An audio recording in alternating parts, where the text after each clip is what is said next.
AsaroAdventure.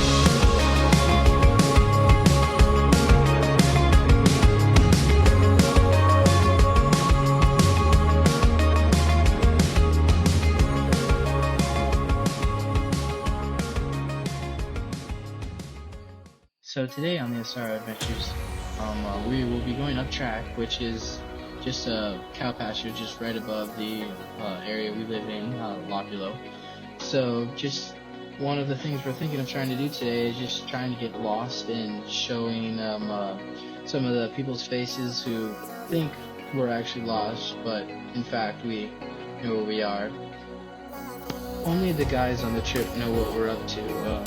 So basically, all the girls will just be in the dark, so that'll be fun to see their reactions. But yeah, so stay tuned. So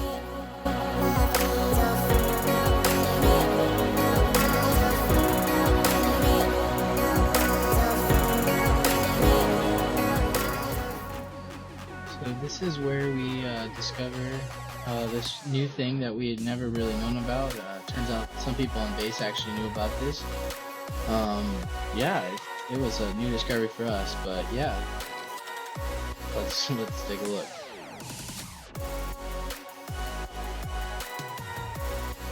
As you can see, we are trying to climb down something. That something was a ravine, kind of, about like 15 to 20 feet deep, basically where water's cut through and probably earthquakes have opened it up just a little bit, and we're trying to get to the bottom, which is basically all clay and rock. But yeah, trying to get down there was not the easiest, and as you can kind of see, we were slipping around but having so much fun while doing it. Right now we're entering this cave. Well, it's not technically a cave because the top is not closed. So basically what happens here is the water just cuts it through and earthquakes will open up the ground, and so it's more of a ravine, and but as the grass grows over, it kind of forms almost a ceiling over you, but here there is no ceiling. So it kind of just gives the feel of a cave, but as I try to get over, yeah, it's just really slippery, and since there is water cutting out the ravine, there is water in the bottom, so if you slip and fall, you end up being soaked. So it was really nice that there was enough rocks and that there was enough dry rocks to be able to cling onto as we scrambled around. So right here we've decided to kind of turn around and head back through because the wall is kind of too steep to get up on the other side, and it's just way too wet and mucky for us to be able to get any good traction. So Logan and I decided to turn around. He's the one in the blue hat in front of me.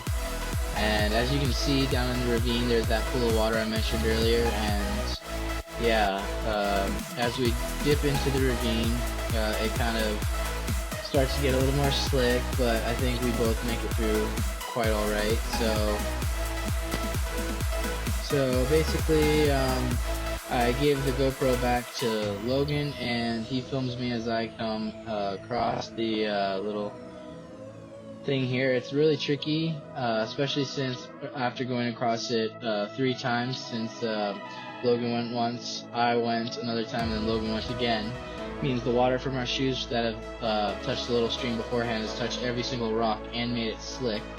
So I'm trying to be as careful as I can, and yeah, I think it works out for me pretty well here. I don't eat it, so that's good.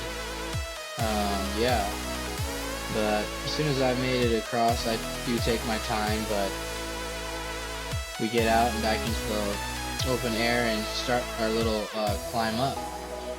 And one of the things that probably hindered our climb the most to get back up was that some of the rocks and trees that had been there before had kind of, since it's all clay, it decided to, yeah, fall through. So, yeah, there was no way to really get up without trying to find a new route. So that's a fun thing.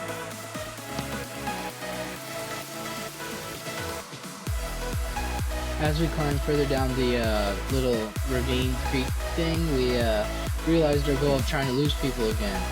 But yet again, we were distracted and came to another kind of cool waterfall looking place. It was really hard to shoot on the GoPro, so doing it the best we could, we just shot what we could and yeah, tried to get back to losing people.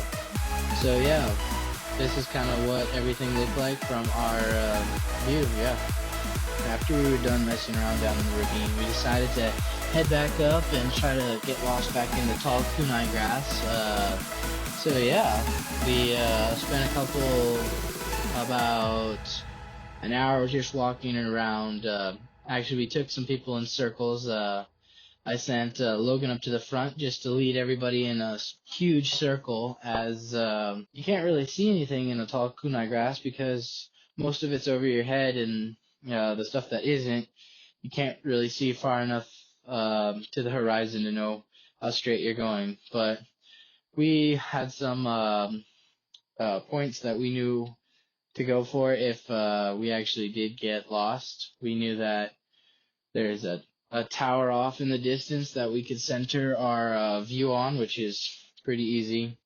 By using the tower to center our view, we would end up being able to use our internal compass to get back home, because we knew Goroka Town was north, and so if we were to aim towards the tower, that would be more towards the east. So we could turn ourselves and head towards the south and come to the villages. Here's some short video of where the tower is located, and you can see there's another tower out in the back. So yeah, we can aim for either of those and then just head directly straight from this video, but south for where we were standing at that time. Well, this video has kind of changed completely. Instead of going and trying to lose ourselves, we went and found this cool new ravine, and hopefully we'll visit it here soon again and get some better videos, since we know that we can bring better cameras down there and get some better footage of it. So yeah, see you on the next AsaroAdventures.